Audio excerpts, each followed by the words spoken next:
Think so.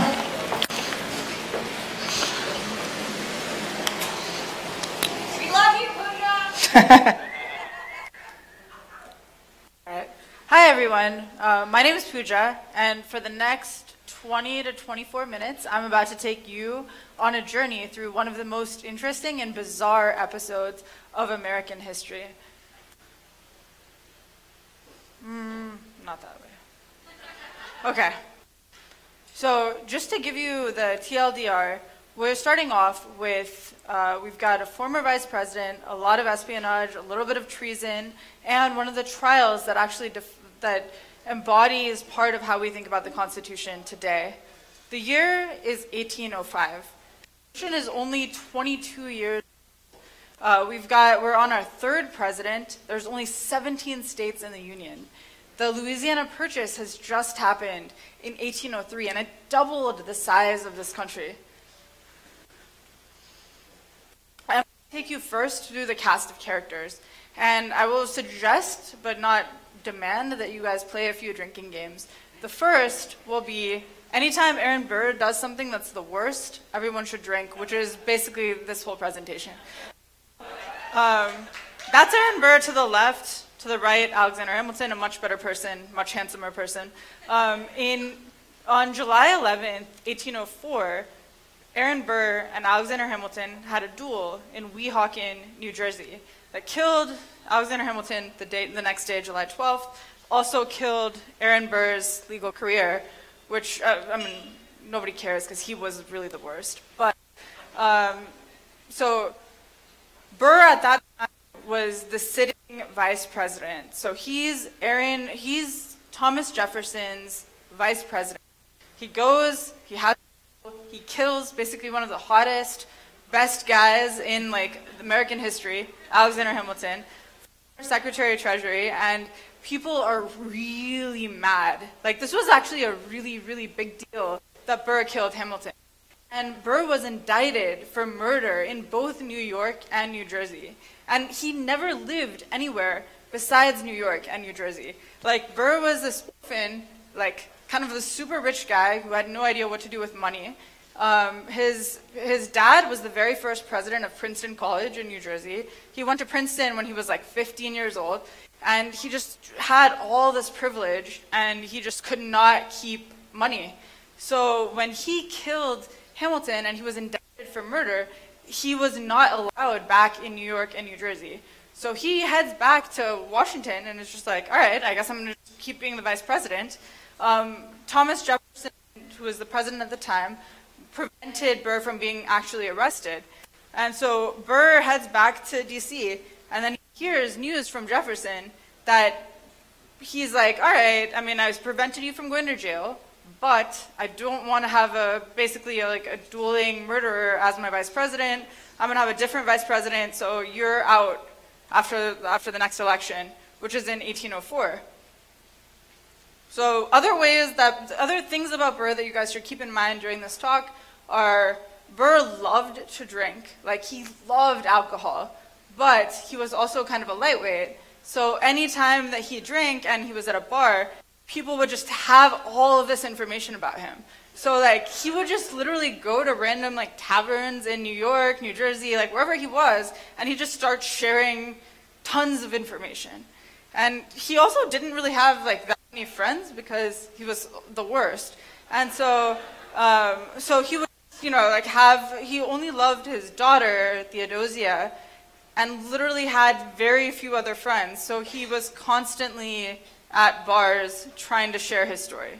Kind of a sad life. He's the worst. He also had like a giant ego. Like, Burr thought he was destined to be president of the US. And after this Hamilton duel, he realized he was never going to be the president. Also, no one ever liked him. So he just is kind of dealing with all of these things at once. This is Thomas Jefferson. Also, like, not my favorite, not the worst. He's the third president of the United States, right? And this is the first time we've gone through a political party transition. When president, we all were like, there was no two parties, no one ever ran against George Washington. And when he decided that 2 terms were enough for him, he was like, all right, like Jefferson next. Adams is next because he's the vice president. Jefferson and his friends in the media, like they call it the media, but it was like these little newspapers that got printed, and just decided to be like, F you, Adams, like I want to be president. So Adams one-term president because of Jefferson and his. But because it's this first transition that the United States is having from the Federalist Party to Jefferson's Democratic Republican Party, it was really hostile, like super, super, super hostile. And so as Jefferson becomes the third president, Adams does everything he can to hold on to political power, and that includes appointing as many judges as he can. Those are called the midnight appointments, and Adams did a ton of these. And so Jefferson comes into office, and he has all these ideas, these democratic ideas of limiting executive power, and like all this, he wrote a lot of things. He wrote the Declaration. He's just like, he's into just like saying stuff. But as soon as he became president, he was like, let's hammer this down. And so that's a political cartoon from 1801. And that shows Thomas Jefferson basically trying to like steal America from this eagle that's like right next to him. And so people in the day perceived Jefferson as stealing everyone's liberties, basically. Okay, you may not know who this guy is, and if you don't, this is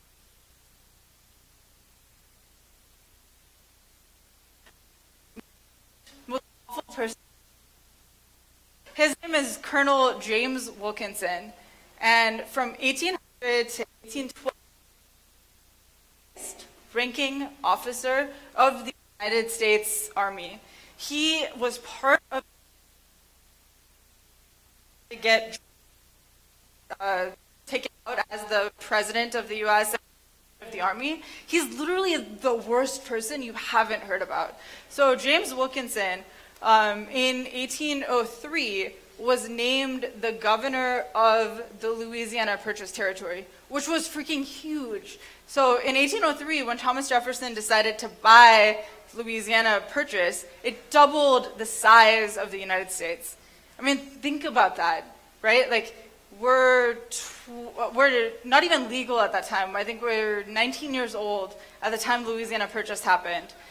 And Thomas Jefferson gets this chance to buy this giant amount of territory, and is like, that sounds good, I don't even need Congress, like, screw everything I've said before about executive power or whatever, like, signs the deal.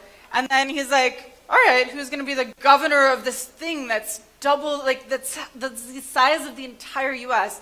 Why not the head of the US Army, James Wilkinson, right? So he becomes the governor of the Louisiana Purchase Territory. And he was the highest ranking officer of the United States Army. And the entire time, this dude was also a spy for the Spanish government. Like, he was literally Spanish agent number 13. And he would just try to like find deals for the Spanish while being the highest ranking officer of the United States Army. It's insane. It's mind-blowing. And then this guy, as a lawyer, he's a guy, right? This is Chief Justice Marshall. He's also the third cousin of Thomas Jefferson, right? So Thomas Jefferson gets elected, and I told you a little bit about the midnight appointments. So this guy, Marshall, was John Adams' Secretary of State. And then when John Adams realized that he wasn't going to be president for 2 terms, he was like, all right, I'm going to appoint all of the judges right now. So he appointed this guy to be the Chief Justice of the Supreme Court. And that changed the game. As a lawyer, that completely changed the game of how we think about the Supreme Court. And so all the things that we talk about now, the powers of the court, constitutional review, they came from this guy. it's just like, it's mind-blowing the impact that this guy had on what we think about in terms of the Constitution and the law. He was also, I don't think they ever had friendly Thanksgiving dinners, because he and Jefferson hated each other. There's this really famous case, I can't talk about it right now, but if you Google Marbury versus Madison, there's this case about some guy that Adams appointed wanted to keep his position. But Jefferson was like, screw this guy, like, I don't want to give you your position. So he had his Secretary of State say that the position that Adams had tried to give this guy was not he said that position doesn't exist anymore, you're fired, basically. And it went to the Supreme Court, and Marshall said, no, like, you're not allowed to fire the guy. This is a thing of constitutional review. Even the president, even Congress, even the Senate cannot do something that's unconstitutional. And that's huge for everything that we do today as lawyers or in the law.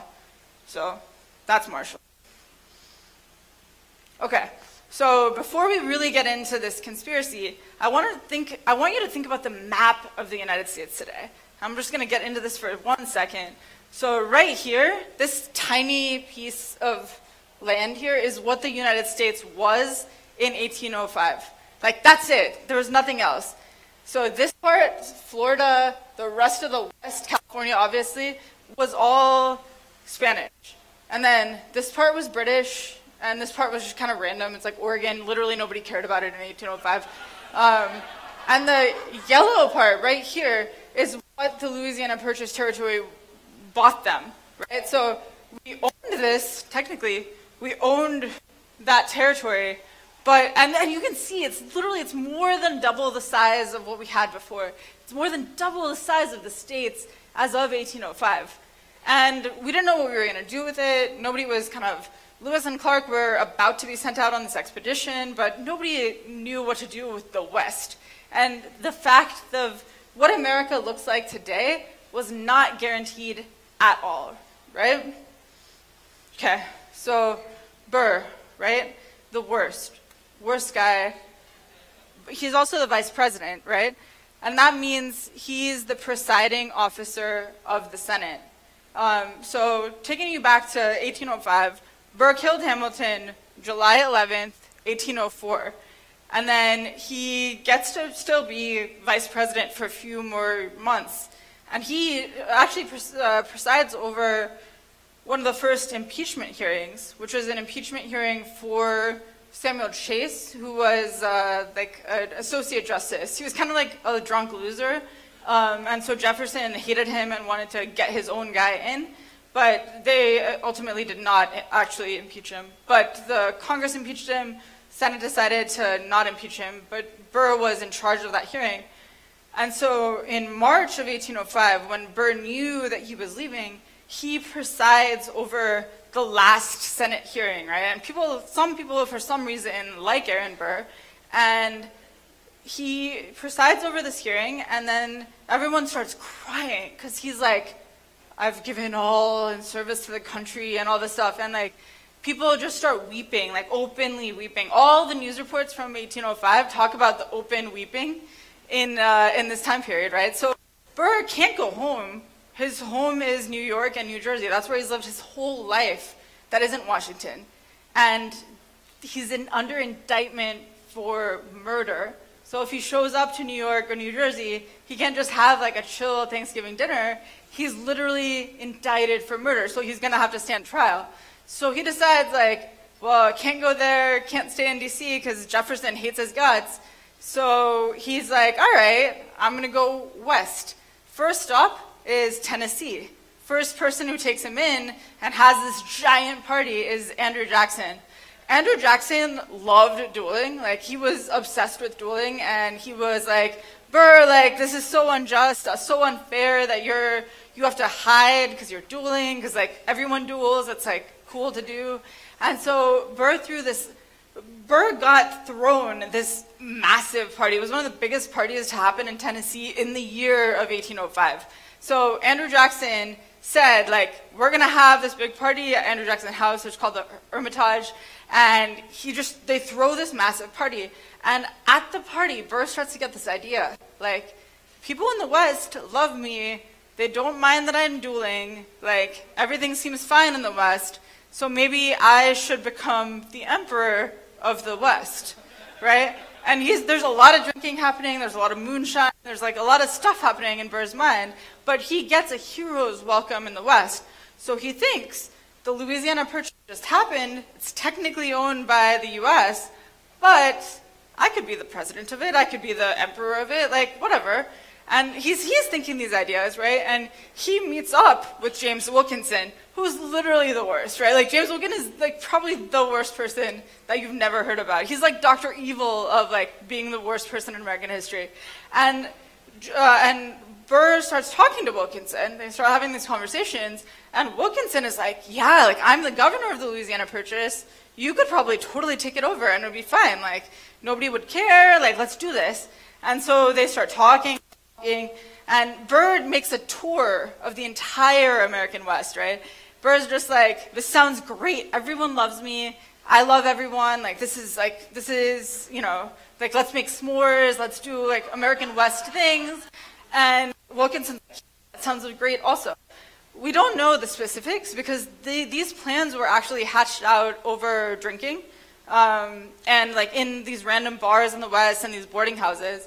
So I'm speculating, we're all speculating as to like what the nature of the plan was, but these were the plans. So just to give you a little bit of context, so Burr, to the left right here is Theodosia Burr Alston. Burr's probably the only person in the world that Burr ever actually loved because he's basically like not capable of human feelings. I'm not a psychologist or anything, but Burr was terrible.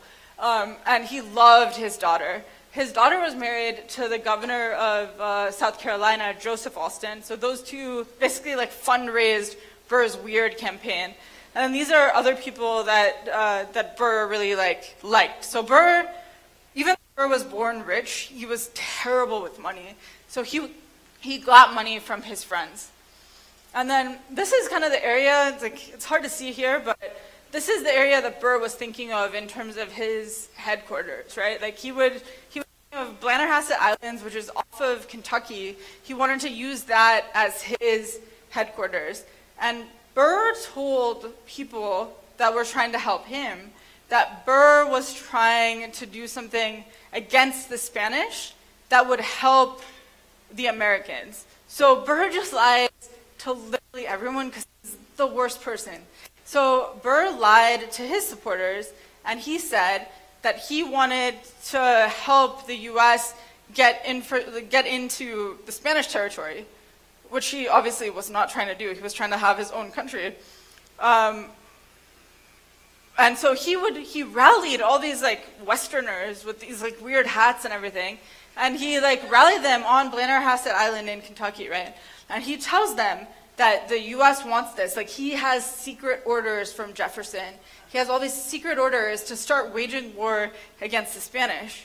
When in truth, like, obviously, Jefferson was actually, like, not very pro-war. He was kind of all talk and no action. Like, not my favorite president. But Jefferson had no desire to take over the Spanish West. And so Burr starts telling people that they're on a secret mission to take over the Spanish West and that it's going to be for the U.S. He's trying to get people to do that for him, thinking they're working for the U.S., but actually wanting to just get this territory away from the Spanish so that he can just become the emperor. It's not a well thought out plan. Every time you read accounts of it historically, it's different because basically every time Burr talked about it, he was drunk. Or other people who talked about it were also drunk. So it's like you've got all these weird historical accounts of this very drunk plot that was not the best. So, like, Burr talks about this to literally everyone he talks to. Like, he talks about this every time he's at a bar. Like, as soon as you give him a glass of wine, he starts talking about his, like, plan. It's not smart. And so everyone in the West starts to know he's doing his like Western hospitality tour, but everyone realizes that, yeah, he's planning something huge, right? And so there's this magazine. It's kind of like a tabloid magazine. It's called the Western World. And the Western World magazine starts to say that Aaron Burr is trying to become the Emperor of Mexico. And they just start to publish this every week, right? And people start sending this to Thomas Jefferson and being like, you should maybe check your former vice president. And Jefferson's like, nah, that takes too much effort. I don't really want to do anything. So he ignores it. But all over the West, this tabloid starts getting published. And the Western World is just it's everywhere. People are just like, why is Burr being allowed to do this, right? And so this guy, he's like my favorite guy. His name is Joseph Davies. You've probably never heard of him. He's the U.S. Attorney General for Kentucky, right? Sad dude, just really serious, takes his job. He was appointed by Adams. Jefferson never managed to fire him. And he starts reading the tabloids too. And he reads the tabloids and is like, Burr shouldn't be allowed to get away with it. It's terrible. So he said, I'm going to indict Burr. Well, indicting means just basically charging someone with something. So he tries to charge Burr with fighting a war against the Spanish.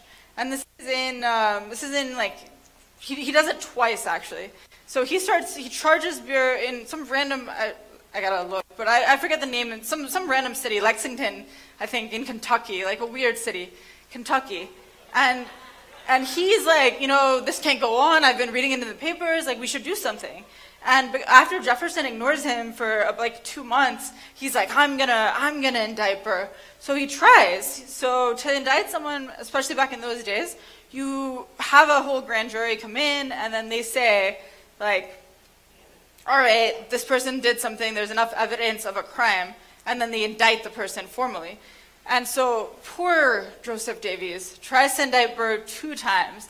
Burr picks this hotshot young lawyer named Henry Clay, who literally becomes super, super important during Abraham Lincoln times. He's a really, really good lawyer, and he just picks this random dude, and he's like, you defend me. And then he defends him. And Burr, the grand jury finds no cause for indictment twice. So Davies is humiliated. Burr is very triumphant. It's all good. And then, so as Burr is being indicted for this, for treason, he also has sent a message to our good friend Wilkinson, right? And he sends everything by cipher because Burr is really, really paranoid. And so this is a ciphered letter. So it uses something called Ethnic Spelling Dictionary. And every here on the cipher corresponds to a page and a line in the spelling dictionary, right? And so the letter to Wilkinson says, our troops are ready, we're basically ready to take on the Spanish, just send people your way, let's meet up in Louisiana, you have the entire U.S. Army, let's do this. So Burr sends 2 of his buddies, 2 people he cares about a lot, to Wilkinson. Wilkinson gets the letter and kind of freaks out. He's like, this is real. I like being a double agent for the Spanish. I don't really want to commit treason against the U.S. and be on the full, for everyone to know it's worse. So he reads this. Then he spends another 3 weeks faking this letter. He edits this letter to make it seem like he had nothing to do with it, because the letter clearly implicates that he was part of this plot. And then he sends an emergency messenger to Jefferson, which is going to take 4 weeks, right? Because Louisiana to D.C. is it's a long time back in the day. And so this is all months that these things are happening. So Burr's messengers get intercepted. Wilkinson's oh no, I had nothing to do with this. Let's send an emergency message to Jefferson. And Jefferson actually finally takes action, even though he's heard about these issues for days, for years, not years, months. And Jefferson issues a proclamation that gets put in every single magazine, or not magazine, really, newspaper, that says that, hey, if you're trying to plot against the Spanish, there's no covert operation going on. The U.S. does not want to wage war against the Spanish, basically. And so then Burr gets arrested, and there's a lot of crying, because when Burr gets arrested, he's trying to get his little troops together, and it turns out to be this sad little flotilla. It's just like not even a big deal. But he gets caught off of this island in Kentucky, and he gets taken all the way to Richmond, Virginia, which is super far. It took like a month to transport Burr. So this is the definition of treason in the United States Constitution.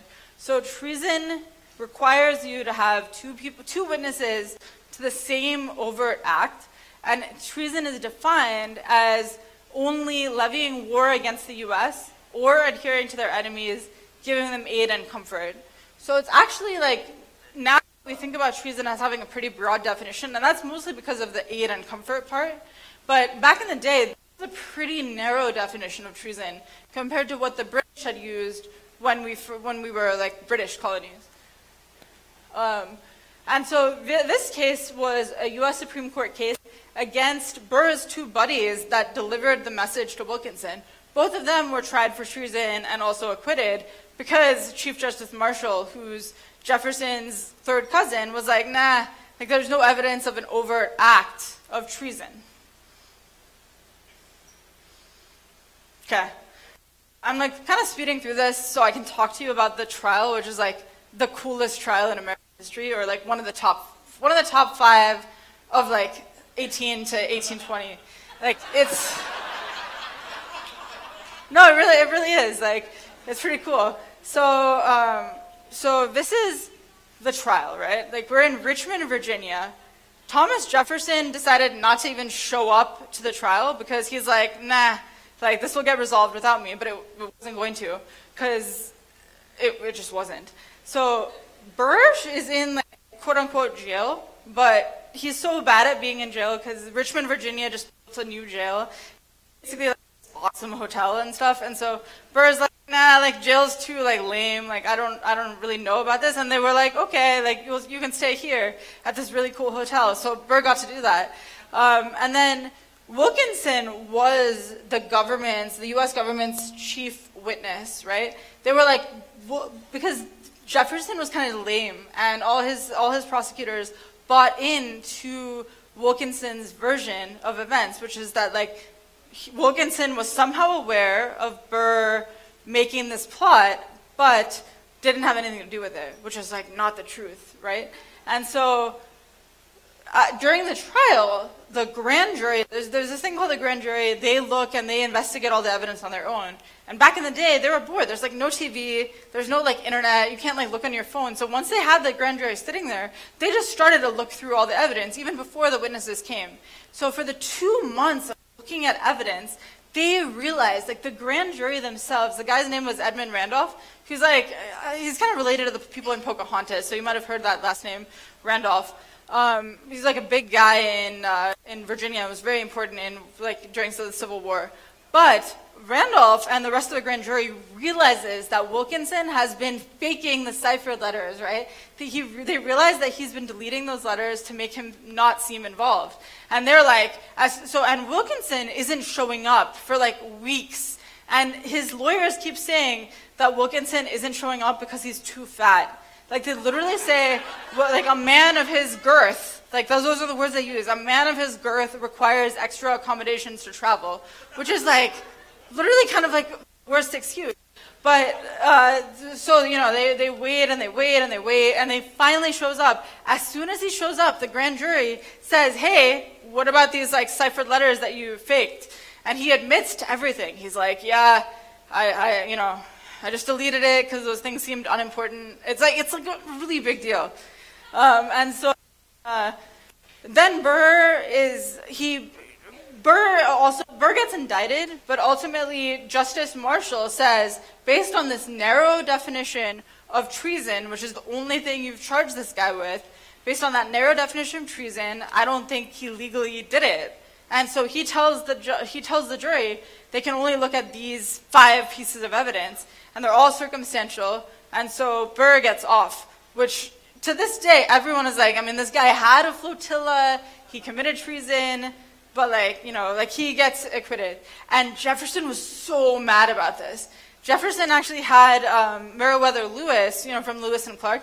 Like Lewis was just watching this this trial, and Jefferson was like, his mind blew. And he was just like, this is why we should never have had as powerful of a court system as we do, because Jefferson always believed in executive power kind of thing. And so anyway, Burr gets off, shouldn't have gotten off, but like, and it also totally invented the economy of Richmond, Virginia. So if any of you guys get a chance to go to Richmond, Virginia, the entire downtown Richmond, Virginia was formed because of this trial.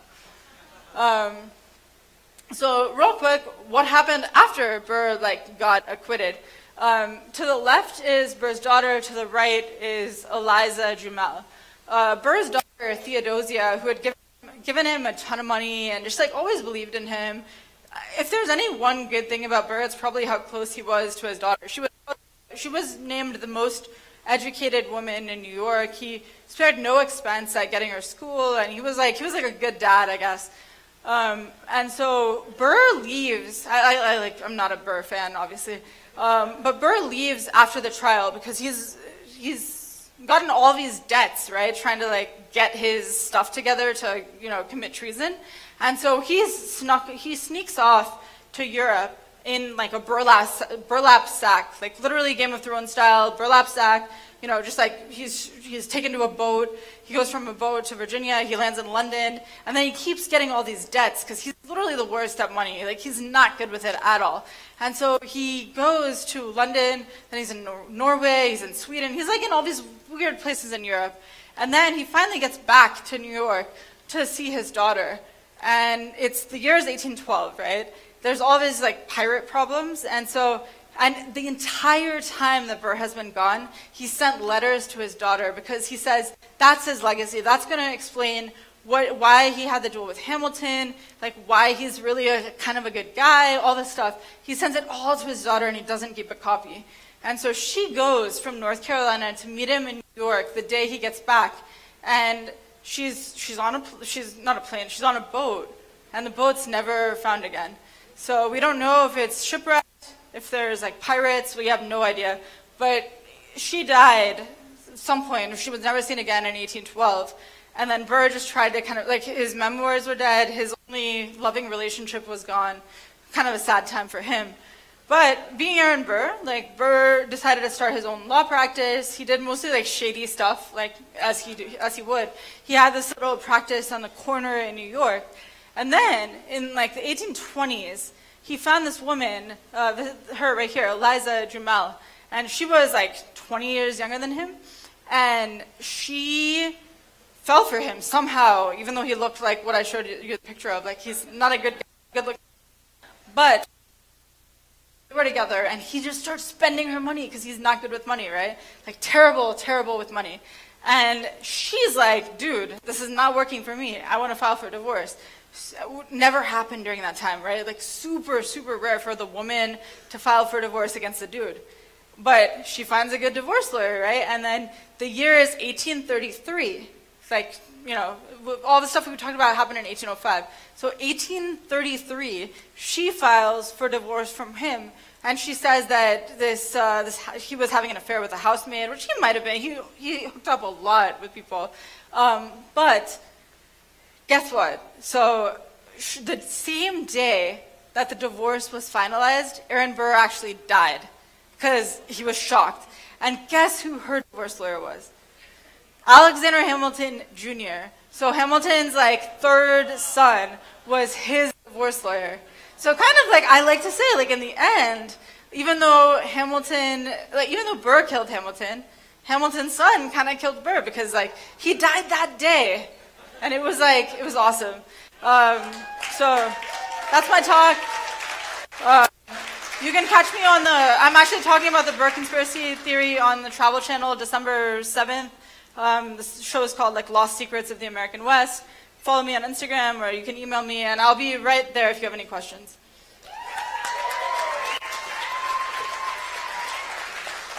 Yeah, so Kucha will take any extra questions you guys have right here. We're taking an 8-minute break. Grab another beer. They have cool pins from the Oakland Library in the back. Grab some grilled cheese. We'll be back in 8 minutes.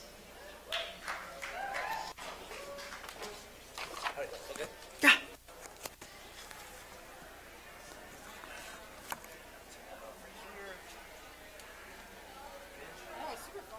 Yeah, that's a fun audience.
1, 2.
There we go. All right, thanks Nerd Nite for having me. And I'm going to be talking today about Earth's climate on very, very long time scales, but we can also talk about some ones that are relevant to us as well.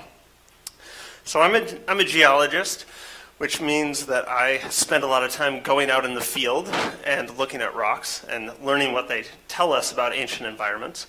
And I'm also a professor, and so I drag students out with me, most of them willingly, such as Jack Lamb, who's here today, who's going to be taking a class with me in the spring. And we're going to go out here. This is in the Kingston Range, south of Death Valley. And we're going to go for a long hike. Some of the students like this, some of them don't. Up to check out these gray rocks. And then we're going to go up through time that way and go from these gray rocks up into these red rocks and see what stories they have to tell us. What we'll see first is in these gray rocks, and these you can see sort of right here. Those are limestone. They're a type of rock that forms in the ocean.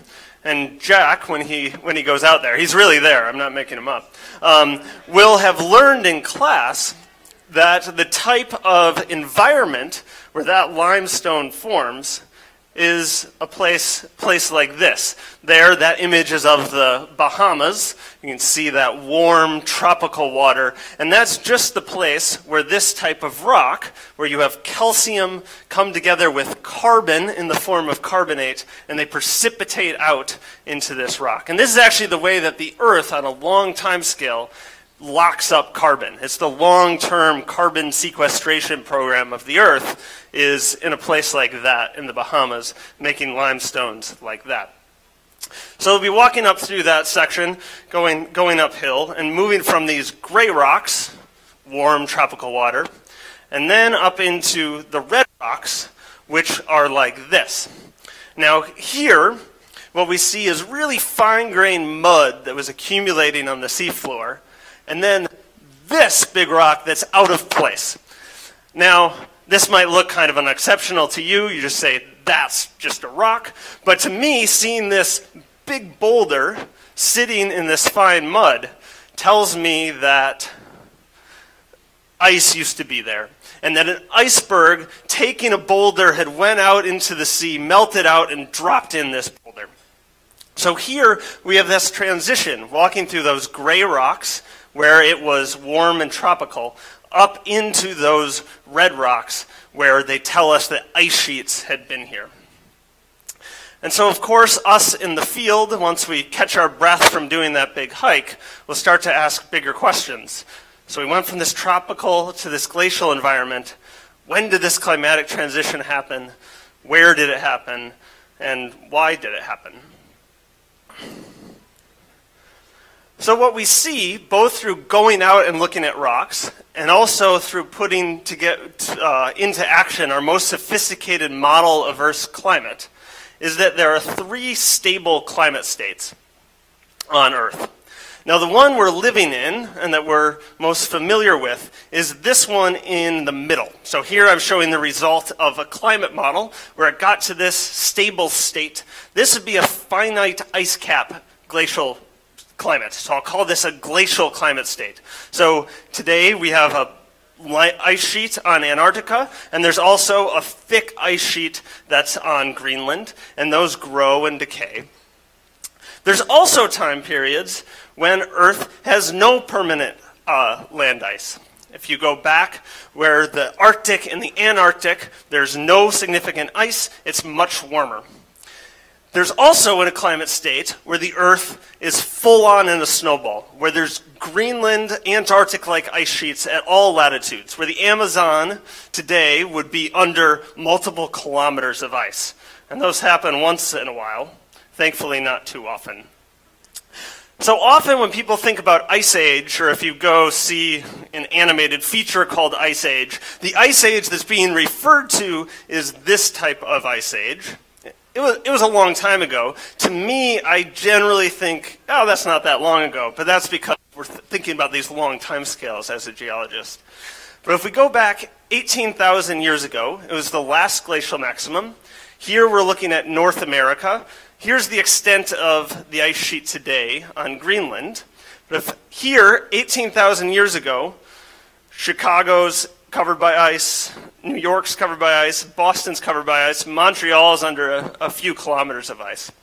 And if we go back over the past hundreds of thousands of years, this ice sheet has grown bigger and shrunk and grown bigger and shrunk many, many times, every 400 to 100,000 years in this finite ice cap climate regime.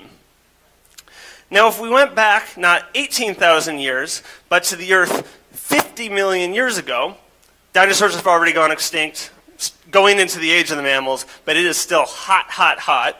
Up near the pole, it's like going to the beach in San Diego, and going to the Bahamas, we're more like being in a hot tub. So here we have ferns and turtles are happy in the Antarctic, and palm trees are happy in the Arctic. This would be this non-glacial climate state. We go back even further, say 700 million years ago, whoop, that way, and we're in a snowball Earth climate state, where the reflectivity of the ice has reflected out more of the sun's incoming energy and has run away into this stable climate state where for millions of years the Earth is fully glaciated. And Death Valley and those rocks I showed you earlier had been sitting here in the tropics, warm, balmy, precipitating out that limestone, and then in came these ice sheets, and then down came those glacial sediments. So in my research, I'm very interested in this question, which is what sets Earth's climate state on million-year timescales? We know that it goes between these different climate states, but why? So here is a compilation that we put together recently, me with my collaborator, Francis McDonald, who's at UC Santa Barbara. And we're looking at a timeline here over the past 1,000 million years. So that's a billion years. And what we're looking at here is how far ice is extending from the pole.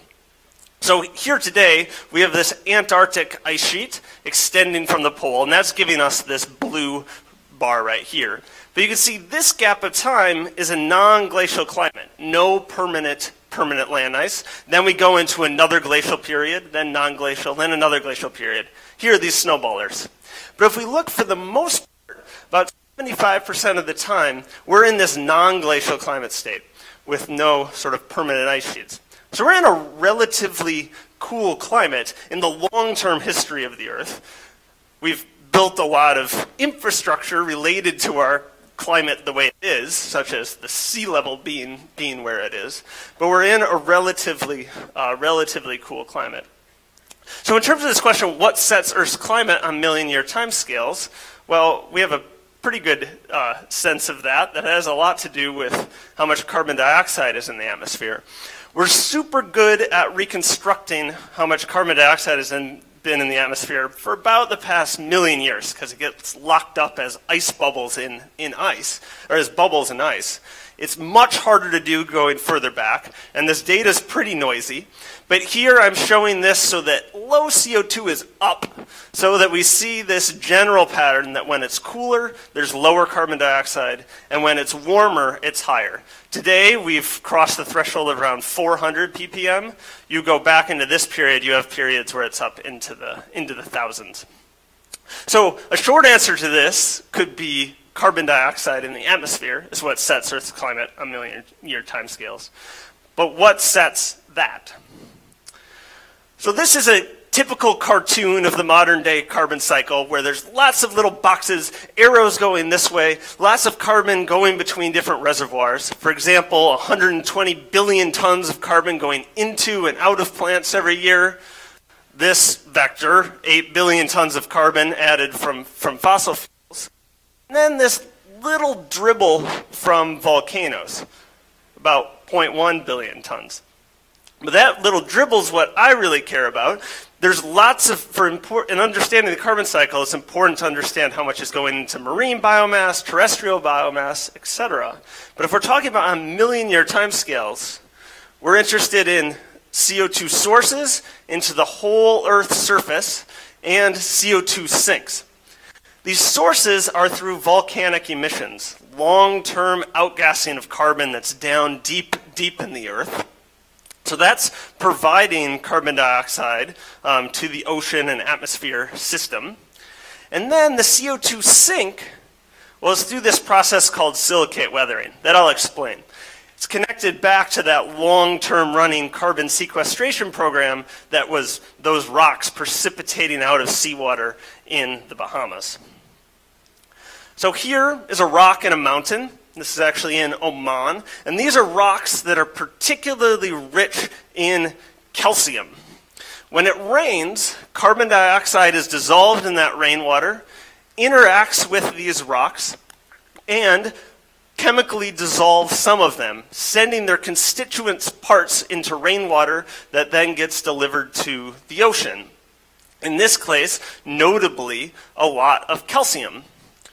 That calcium will then combine with a species, or sort of a type of CO2 dissolved in water called carbonate, and form out these sediments. Here it's actually all of this white that we see right here are where calcium has combined with this CO2 species called carbonate to make this rock. This is limestone right here.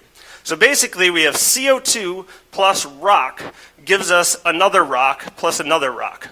So here we have taken CO2 out of the atmosphere through the weathering of this rock and have locked it up as a rock, sequestering the carbon.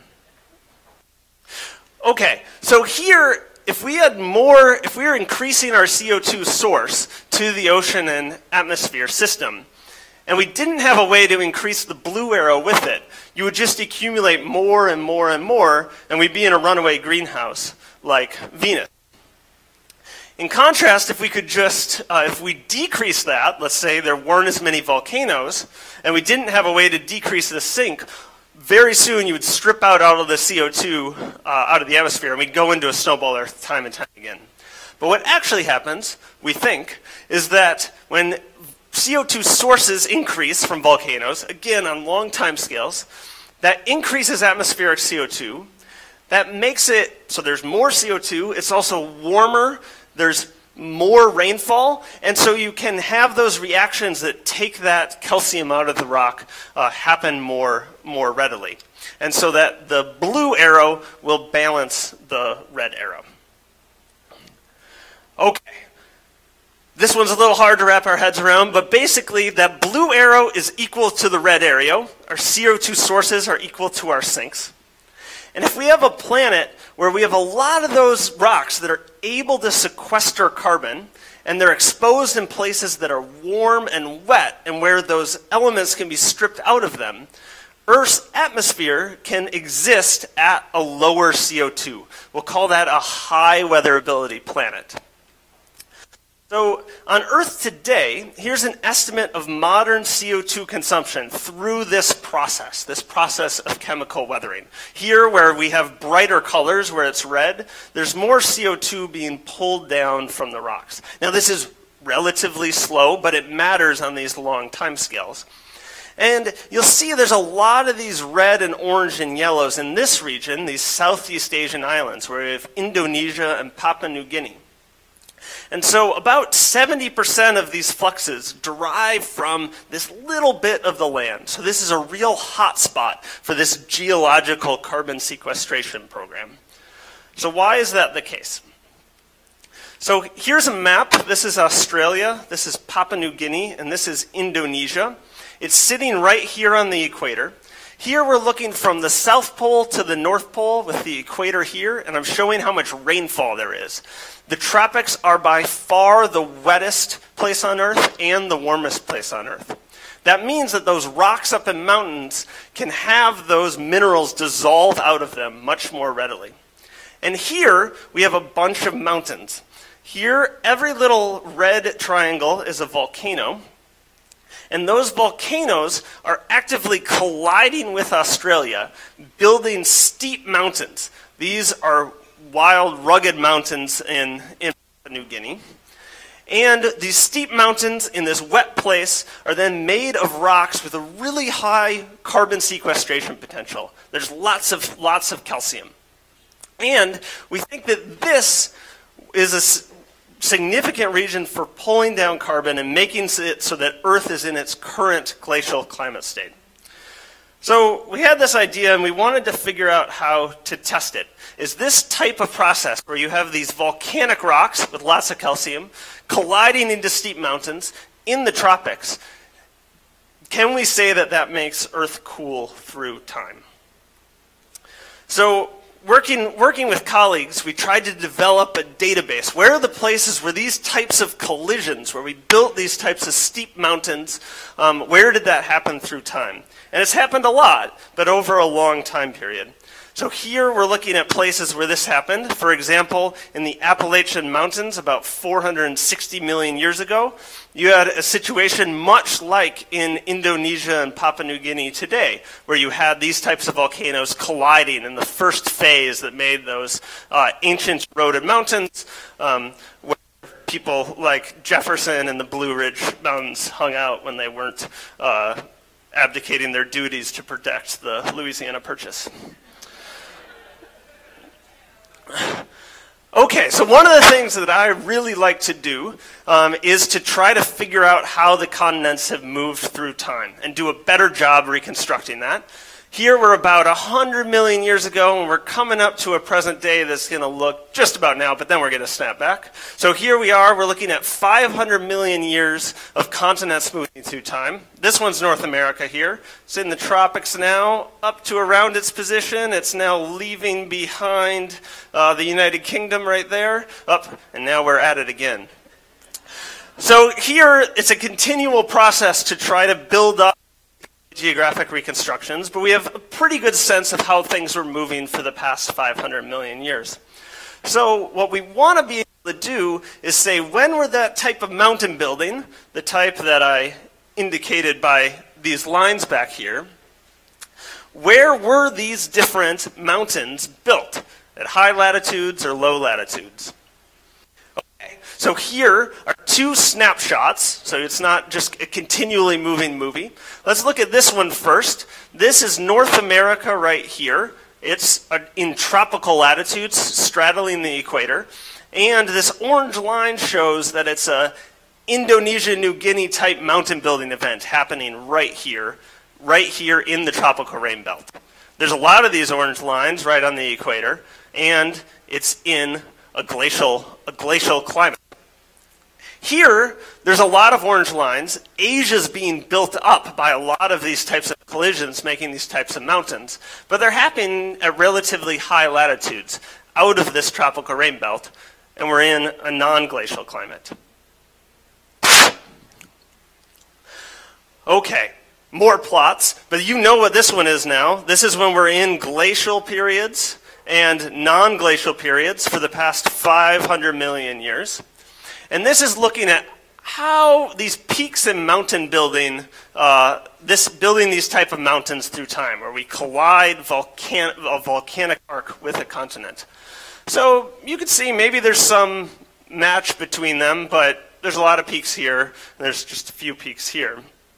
So what we can do is take all of those lines, and we can reconstruct them to what latitude these mountains were built at, using this paleogeographic model. And we got this result about a year and a half ago, and we were super jazzed. Because what we saw is that we have these three main glacial intervals, and here we have three main peaks in terms of this type of mountain building happening in the tropics. So here we're seeing this blue line when it's within about 20 degrees of the equator, where it's real warm and wet. And we can see this is Indonesia and New Guinea today. Then we have this period with very little of these types of mountains. We're in a non-glacial climate. And here we see another peak corresponding with this ice age and another peak corresponding with this one, which led us to conclude that these changes through these moving tectonic plates can allow these volcanic arcs to collide with continents and build these types of mountains. When that happens in the tropics, you then have these high carbon sequestration potential rocks that then pull down Earth's CO2. And in the process of doing so, allow ice sheets to build and enter a glacial climate regime. So Randall Munroe is quite good at developing scientific visualizations, better than I, and coined in this comic the idea of an ice age unit. So here we are during modern times, this graph being centered here. Randall lives in Somerville, Massachusetts, so there's the skyline of Boston out in the distance. Here we'll say the average during modern times is 0. Now, if you go back to the last glacial maximum, that's 20,000 years ago, we have half a mile of ice over Somerville, Massachusetts. And over the past few million years, the climate's gone back and forth between these two places, warming up to these interglacial periods like today, and then going back to these ice ages and coming back. That's that finite ice cap glacial regime.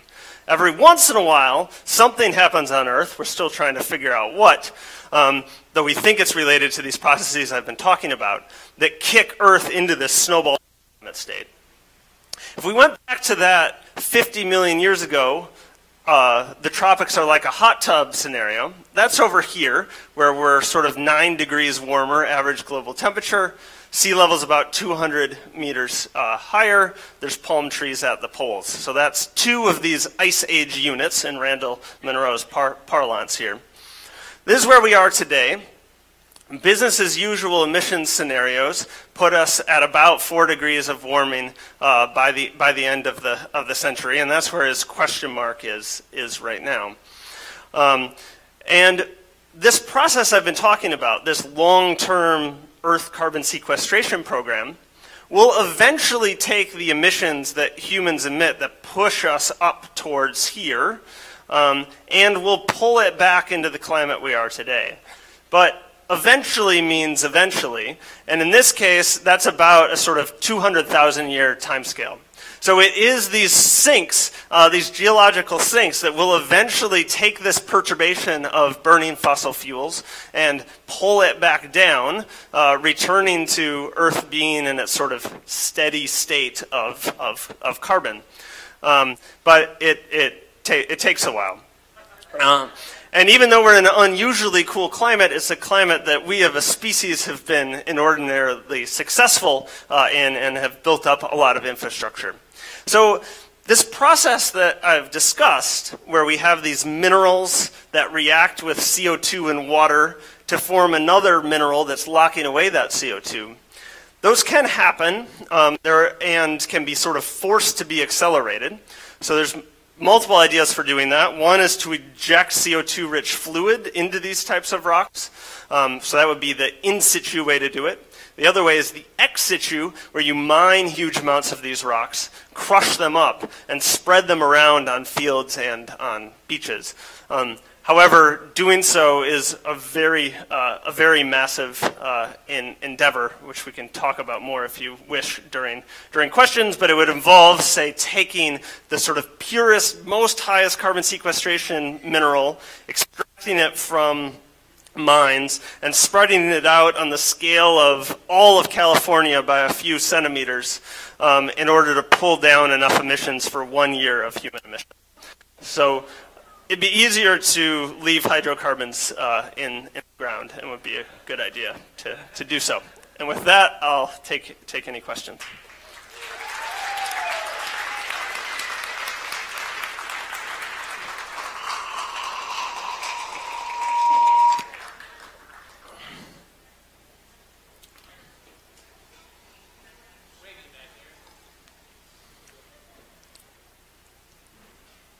Yeah, we got one here, back there.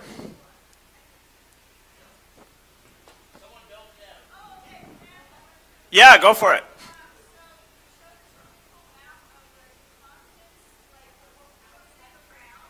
Uh-huh.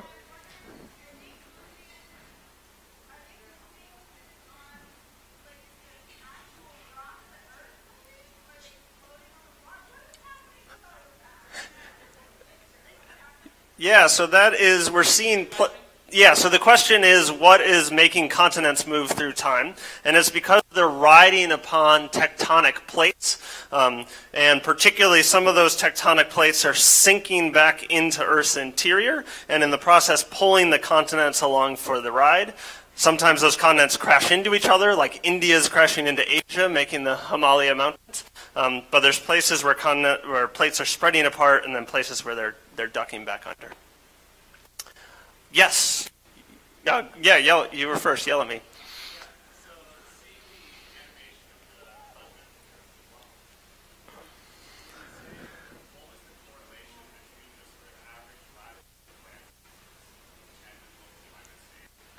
Yeah, so that correlation is quite weak. So we've looked at a number of different ones. For example, these same types of rocks that make the mountains of Papua New Guinea and Indonesia that I made a big deal of, those you'll have lavas that erupt over continents. So this happened in India. It's probably part of the reason why the dinosaurs went extinct around 65 million years ago, though the meteorite impact is more important.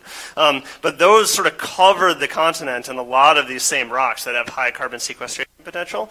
But there's a much weaker correlation between the extent of those volcanic rocks and the ones that are getting sort of pushed up into mountains. And we think that's important. If they're just lying there flat, they can't really sequester all that carbon that they'd be able to than if they were building up steep mountains.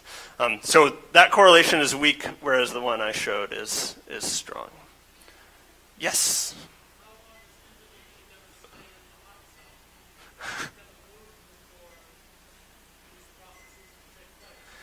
Yeah, so we have sort of a continued convergence of Australia sort of heading up to Asia. And you've had a big increase of landmass there in the past few million years. That will continue. Like, you'll continue to have these collisions of all those islands that are in that sort of broader archipelago for the next tens of millions of years until you finally sort of collide them together. Yeah.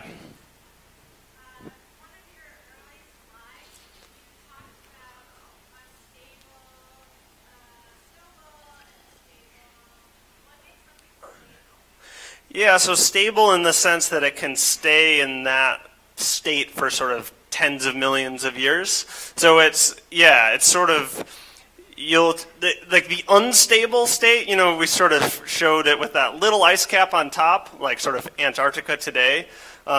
You're not very stable in between that and the snowball. So it sort of runs away into the snowball.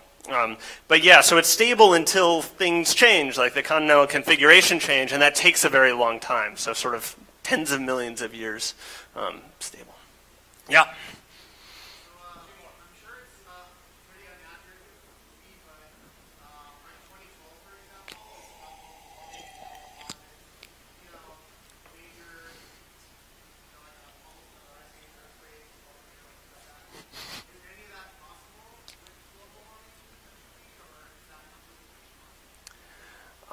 Okay, so let's see. I'm trying to remember. I think I did actually see this movie. Okay, I was asked, what was the movie called? It was 2012. So I was basically asked to comment on how much of 2012 is accurate.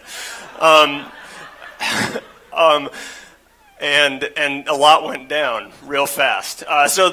Things happened fast. Yeah, because they actually had like the onset of another ice age because the Gulf Stream set down. Anyway, that's a little too much. I will say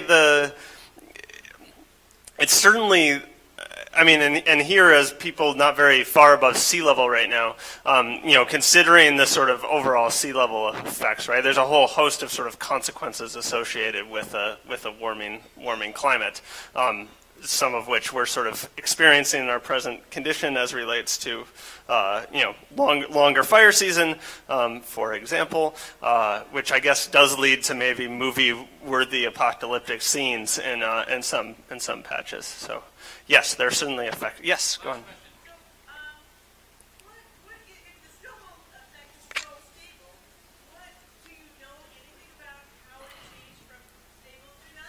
Yeah, that's a great question. Yeah, so some of like the first climate models descended into the snowball state, like back in the sort of like 1950s era climate models, and they're like, well, this seems to happen in our models. These are very simple models compared to what we have today. But it couldn't have happened because it's so stable. And the reason why it's stable is in that white ball, so much of that incoming solar radiation is reflected back, so Earth just stays cold. But what happens is those volcanoes don't care. And so they keep kicking out that CO2 on these long time scales. This silicate weathering, where we have rain and CO2 interacting with rock. That's not happening. So the red arrow is happening, the blue arrow isn't happening, and you build up this hyper greenhouse until then Earth melts back into a non-glacial state. Okay, thanks so much. Can you take a hand? Someone else with hands up. So can you hang out at the front of the stage for like 10 minutes? Yeah, and I brought a bunch of rocks, so if you want to look at rocks, come talk to me. So ask some questions, take a look at these rocks for 10 minutes. The Open Public Library is still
Awesome. All right. Oh, hey, that's how you do that. Hi, everybody.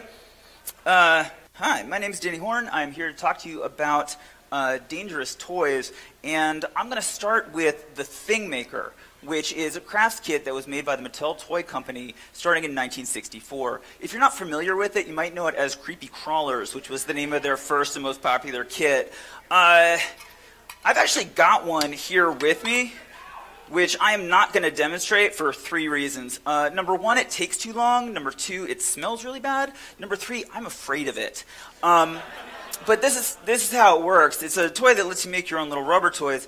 It starts with this sort of heating unit that plugs into the wall, and then you've got molds with frogs and snakes and spiders and skeletons and what have you. And so what you do is, step 1, you fill up the mold with liquid plastic goop, and then step 2, put that into the heating unit, which heats up and cooks the plastic into solid form. Then you take these little wire tongs, and step 3, pull them out of the heating unit and drop it into a little pan full of water so it cools down. Once it's cool, step 4, use a little prying tool to pry the toy out of the mold, and then what you've got is a little flower or a spider or a cockroach or whatever, which obviously is awesome. It was really popular in the 60s. From 1964 to 1970, Mattel made 14 different kits. And the interesting thing about the Thing Maker is that every single person who played with it says that they burned their fingers on it. Which obviously you would. It's like an exposed metal hot plate that you're just handing to a 10-year-old. The heating unit would get up to 440 degrees Fahrenheit. Even on the sides, it's 160 degrees if you happen to brush your finger up against it, which you inevitably would at some point in the process. So I would like to share with you some of the burn reports that I found. Burns and blisters were a fact of life in the plastic bug business. You simply sprayed the injury with Bactine and hid it from Mom so she wouldn't take your Thing Maker away. I burned myself more than a few times and have the scars to show. I cannot believe I played with this toy totally unsupervised. I had this as a kid, burned the shit out of myself. Learned a lot of valuable lessons. And it wasn't just like when it was on, like even afterwards, all you've got is this little pair of wire tongs between you and this broiling hot mechanism. You pull the mold out of the unit, obviously it's still hot. You drop it into the cooling pan, which instantly flashes into steam. Now you got a pan of boiling water to add to the experience. And the instructions don't say like wait 5 minutes, it says when the mold is cool. Pry out the toy. How do I know when the mold is cool? You figure it out, American child. Use trial and error. Now, there were some instructions on a warning on the back of the instructions. I will read them to you now. Caution, avoid prolonged contact of plastic goop and finished frights with lacquered surface to prevent surface damage. Be careful not to get plastic goop on clothes, rugs, etc. This material will stain fabrics, as do many paints, inks, and juices. Use in a well-ventilated area. Now that's 4 sentences worth of caution. 3 of them are about staining fabrics and surfaces. 1 of them is about the smell. 0 of them is about the clear and present danger that you have just handed to a child. So you guys get the point, but there's one more burn report that I have to show you. This is from a 1971 New York Times article about dangerous toys. Sure, you can burn your hand on the Thing Maker, said Mrs. Jerry Jorgensen. My little girl burned herself several times, never seriously. She added that her daughter had a great deal of fun with it. Now you might ask, who is this callous mother, Jerry Jorgensen? Oh, public relations consultant for Mattel. This was the official company response to the New York Times. So, like, yeah, sure, kids just get burned sometimes. So apparently in 1971, it was okay for a toy company to say that out loud and have them printed in the newspaper. Now, I was born in 1971, and I never had anything even remotely like the Thing Maker. I grew up in the 70s, which is full of like seatbelts and childproof caps. So something must have happened between the late 60s and the early 70s that changed the way that Americans thought about children and danger. And that is what I want to talk to you about tonight. I'm going to begin with a brief and frightening history of consumer product safety laws in the United States. Starting with 1902, when they sold cocaine as a toothache medicine, and heroin. You see it says Bayer on that bottle, like Bayer aspirin. Heroin is a Bayer trademark, and they produced it and sold it in little bottles as a cough suppressant.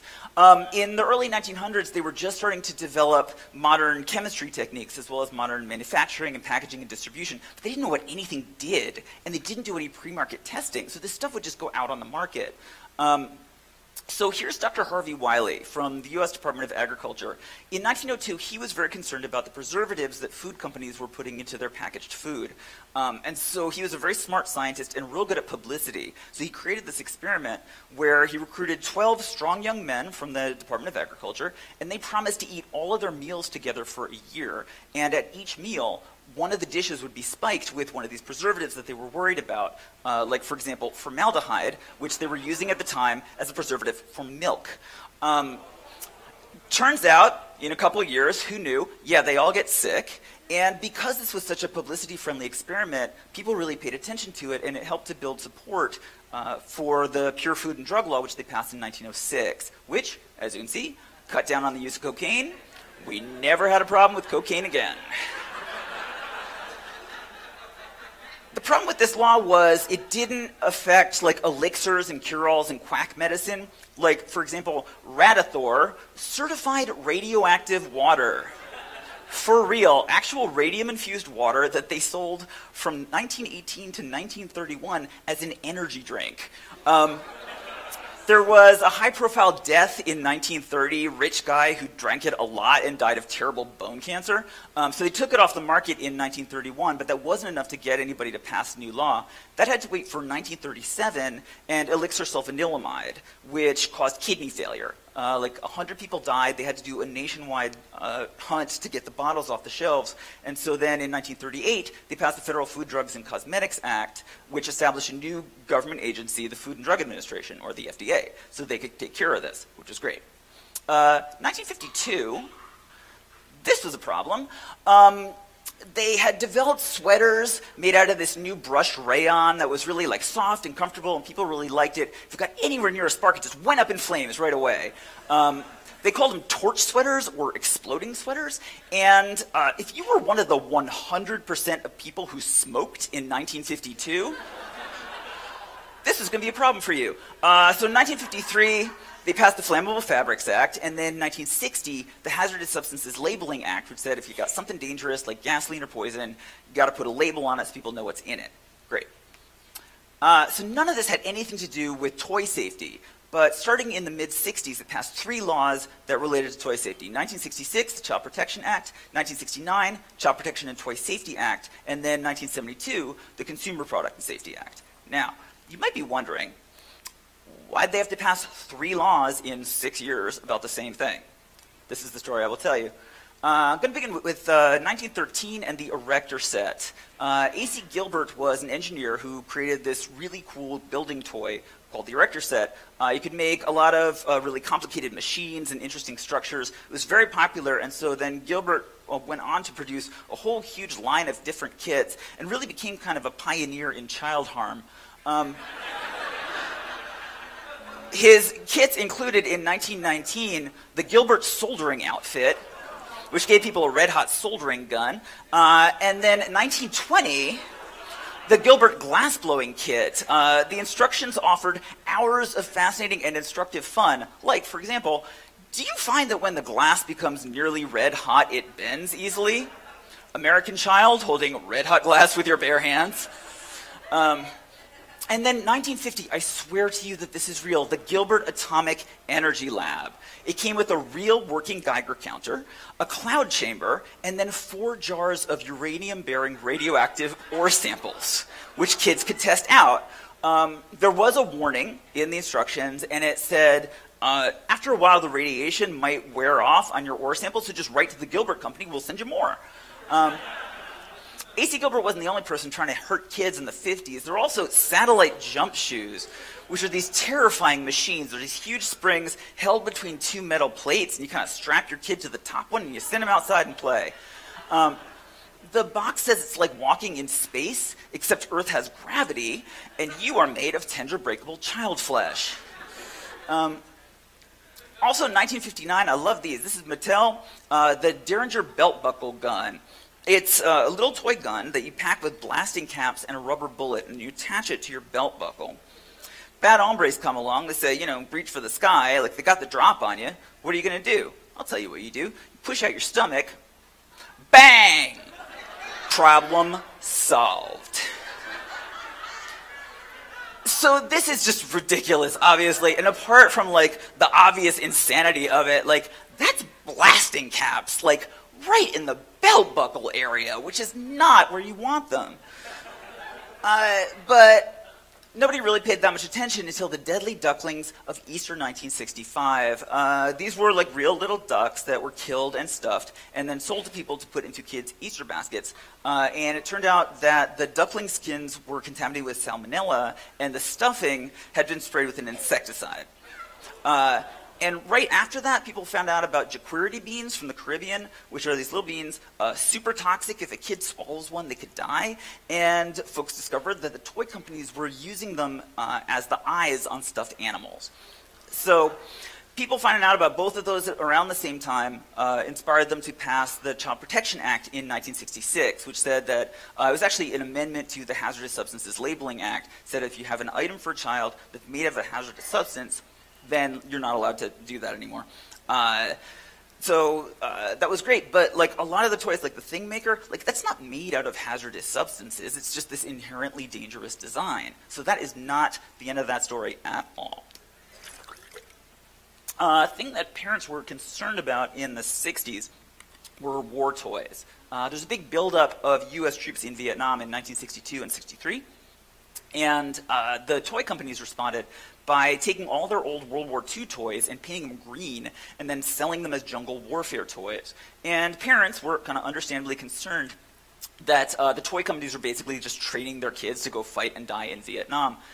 So the mid-60s was kind of this era of mom activism, where a whole group of mothers got together and picketed outside the American International Toy Fair every year, protesting war toys.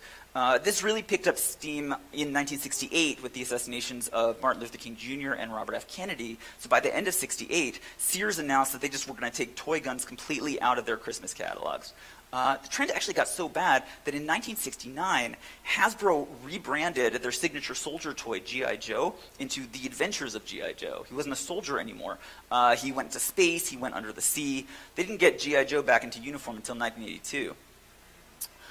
Another area of successful mom activism in the 60s was Saturday morning television, which in 1967 was really dominated by these really cheap Hanna-Barbera action-adventure shows that were really, really stupid and really violent, especially the Herculoids, which we just need to look at for just a second.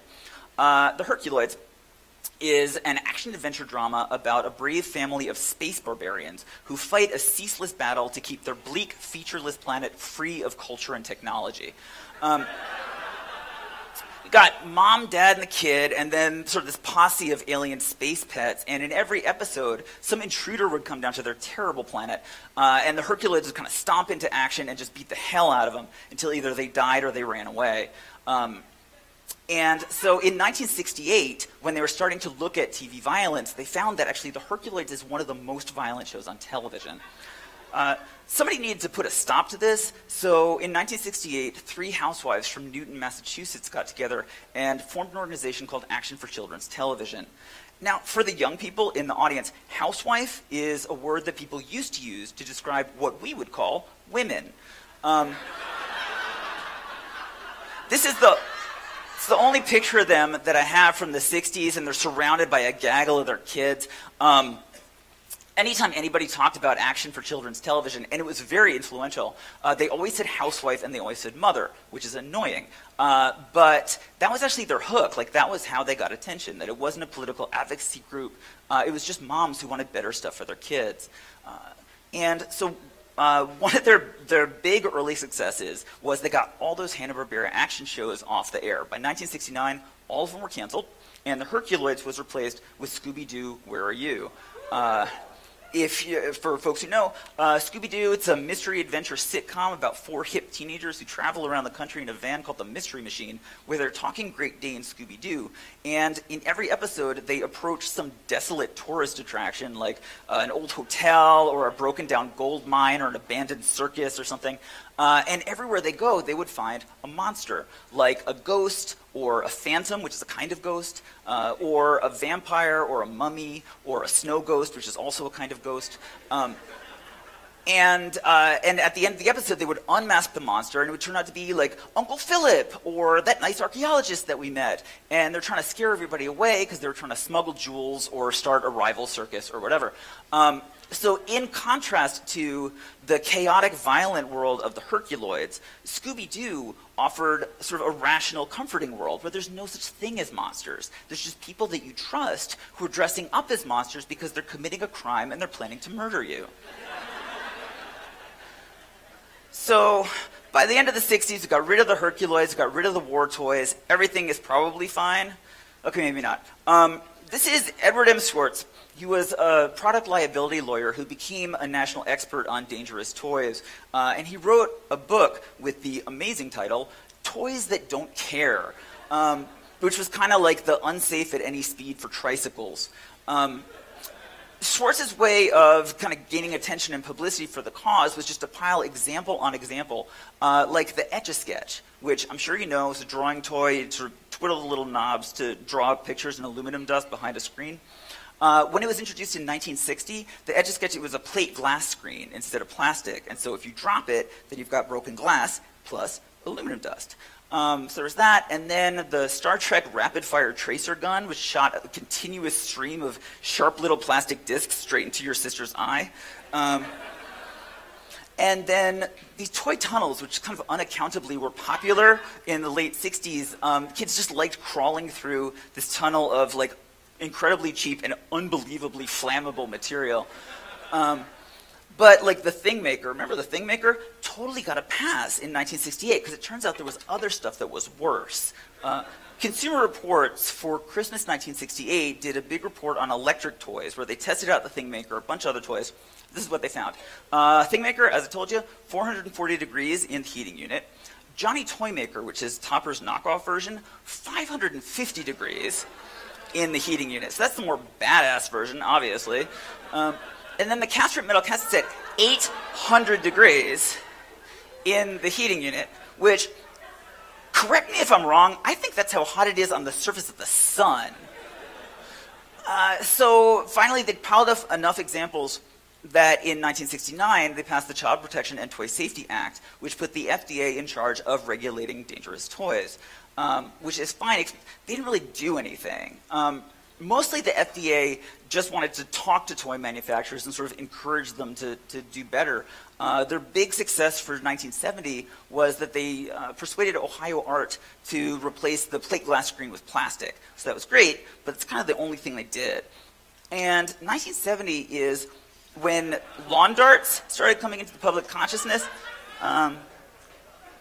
also called javelin darts or jarts. It's this outdoor game where you got like these big plastic darts with heavy metal tips, and what you do is you throw it really high into the air, and then it comes down and it crushes the head of your child. Like, those are the rules as I understand them. And so, like, Edward Schwartz and Consumer Reports were saying, like, okay, FDA, we got a new law, like, could you please? And they just didn't. Finally, under pressure from consumer groups, 6 days before Christmas, the FDA bans 4 classes of toys. It was some breakable rattles and dolls, some noisemaker toys, and some cat guns. Except they refused to issue a list of the brand names. And it turned out actually all that they did was just write to the toy companies and say, hey, by the way, these toys are banned now. Thanks, awesome. So it didn't really do a lot. And then in 1971, the FDA basically just emitted this series of sad failure noises, which I will show you a couple on the Magic FDA Etch-a-Sketch screen of excuses. This is from May 1971. Complete surveillance of the toy market is prohibitive due to the large size of the toy industry. And then in November, the need for public education is based on the fact that, like most consumer products, toys can never be designed or regulated with absolute safety. So basically, the FDA's attitude was, oh, you guys, there are so many toys. Why don't you do it? So in 1972, they had to pass another law, the Consumer Product and Safety Act, which took taking consumer products like away from the FDA, who could not handle it, and then gave it to a new agency.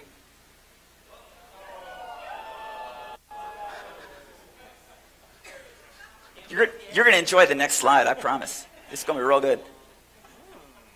Want to do anything here? Try again.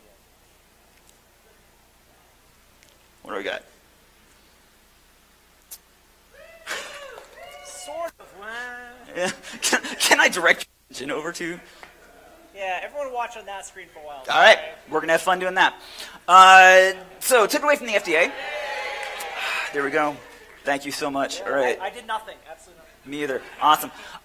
Took away from the FDA, gave it to the Consumer Product Safety Commission, which was a new agency that they started who actually got stuff done. PSC, they banned a whole bunch of dangerous toys as well as other kinds of products. And for Christmas, they released a list of dangerous toys, like they're banned, and they recruited volunteers from all 50 states to go around to local to choose toys against the banned list. And if they found any in the store, then they could call a special hotline, and the CPSC would take care of it.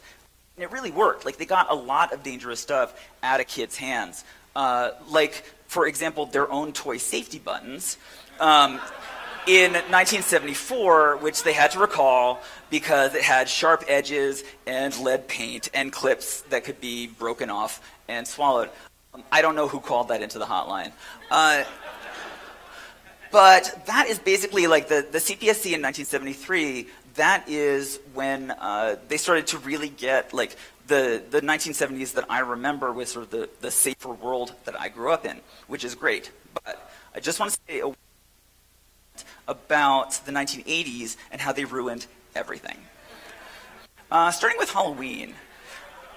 I don't know if you remember, Halloween was a holiday where kids would dress up in disguises and then just go out and bother their neighbors all night. And when I was growing up, there were always stories of like this dumb kid who got an apple for trick-or-treat and then bit into it like a chump and found like a razor blade in it because somebody wants to kill him. These stories had been around since at least the late 60s, but it never really happened, so nobody really paid that much attention. And then in 1982, an actual bad thing happened, which was the Tylenol poisonings. This was a guy in Chicago bought a bunch of Tylenol and then replaced some of the capsules with cyanide, repackaged it, put it back on the shelves for people to buy. 7 people died, and nobody knew kind of like how it happened or where it came from. They had to recall all the Tylenol products. And the story broke in early October. And so then people had a month to kind of obsess about the idea of what happens if this happens to our kids and they get poisoned on Halloween. And so there was a big panic. Like, a lot of places banned trick-or-treating in 1982. And this is a picture from a New York Times article of a police officer inspecting a bag of candy that somebody brought in because they thought it looked suspicious. No idea what he's looking for.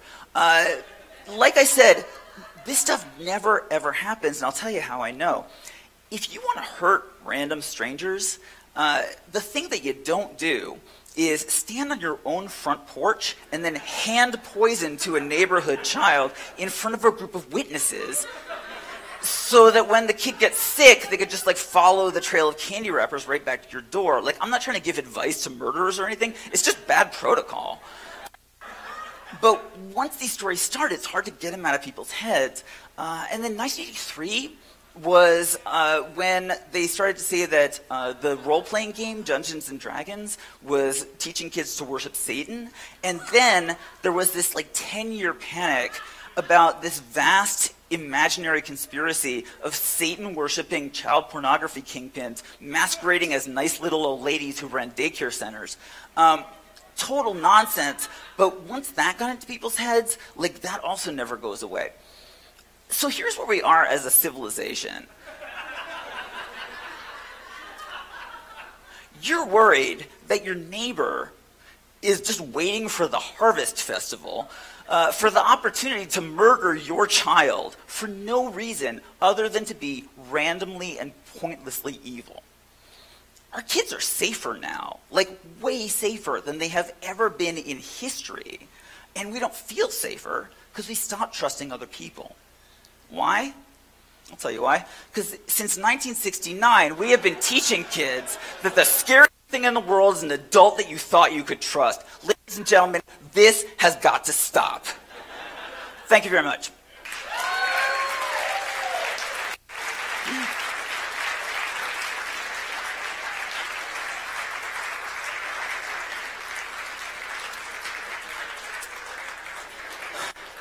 So that was super straightforward. I figure nobody has questions. I can't imagine what they're about.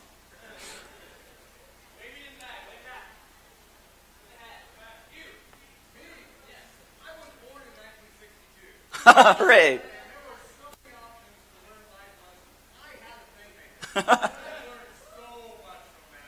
Yeah, yeah.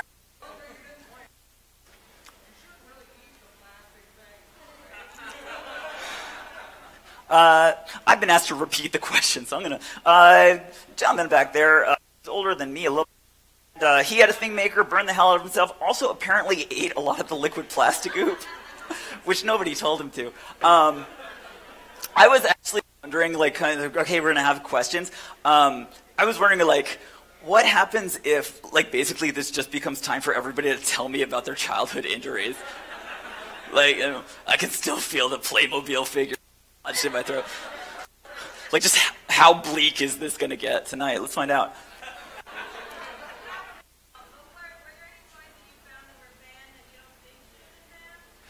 She asked if there were toys that were banned that I think shouldn't have been banned. Yeah, clackers, which were these little toys. Like in 1971, there was this fad. It's like these plastic balls that clack against each other that are on like a 2-foot cord, and so you can go like that, and they clack back and forth. And if you're really good at it, you can get them to like go really fast. And then apparently they explode. And then somebody's eye gets involved. Like, folks were really stressed out about it. And so they banned clackers in 1971.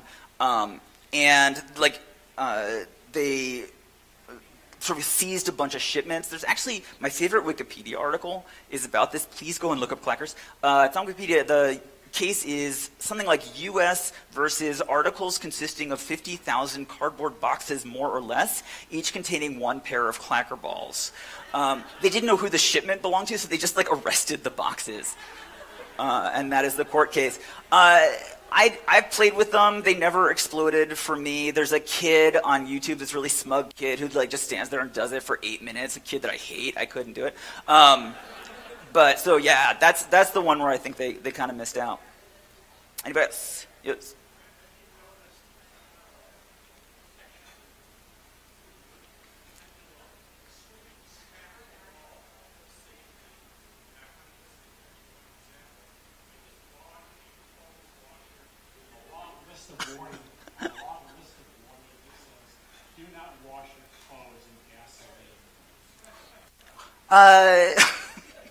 So like, are we swinging too far into the safety area?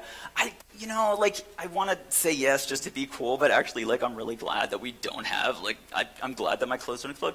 The clothes and gasoline thing, I heard that is actually a thing that folks did in the 40s.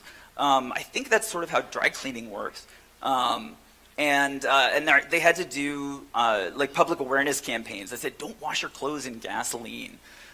Which you think that people would figure out after like one inferno, but apparently not. Two more. All right, got a question right here. How did you get interested in this topic? You showed nice pictures of yourself, but I didn't quite understand what really fascinated you and got you hooked on this topic. Yes, what got me interested in this topic? I guess my life was kind of too safe. I kind of stumbled onto this while I was researching old Mickey Mouse toys, which is another kind of obsession that I have, and discovered like back in the 30s that they made these like lead casting sets, which I just thought were so odd, that like you have like fire plus lead, and then you make these little like jagged lead figurines that kids like carried around. And put under their pillow at night. So I figured something must have happened between the 30s and now that made that crazy. So that was how I got into this, into this line of work. Yeah.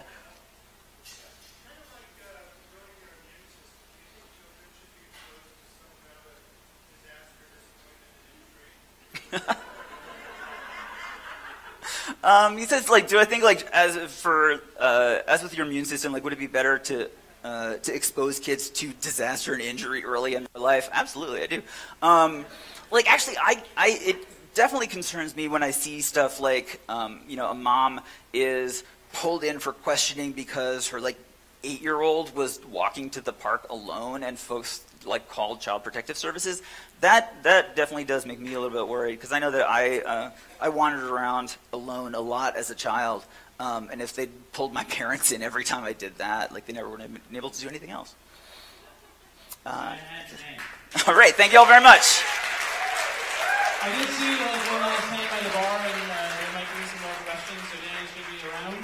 But we always close the event with a calendar of events that are coming up. Since we're off more or less in December, we have a few of them. And we will post this to Facebook. The night bloom at the Conservatory of Flowers is amazing. Our friends at the New Parkway are showing Eraserhead on November 29th on that kind of film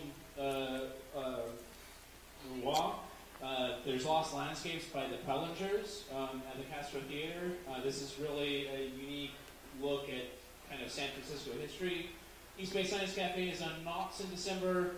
Copenhagen is an amazing play. Rave reviews when they first presented it 5 years ago. Indra's Net Theater, which specializes in science plays. Nerd Night, Sacramento, and San Francisco are both up in December. We are not, but we have a special trivia event on December 16th. It's right here. It's free. We have a Facebook event. Please kind of RSVP to that. You're allowed to log in just so you can tell us you're coming, so we can, you know, encourage the grilled cheese guy or someone else to show up. We'll see you then. Thanks of course to our speakers, DJ Nick and Danny, as well as DJ Riverbend Girl, Club 21, Oakland Public Library, Grilled Cheese Guy, and Marlene on the video.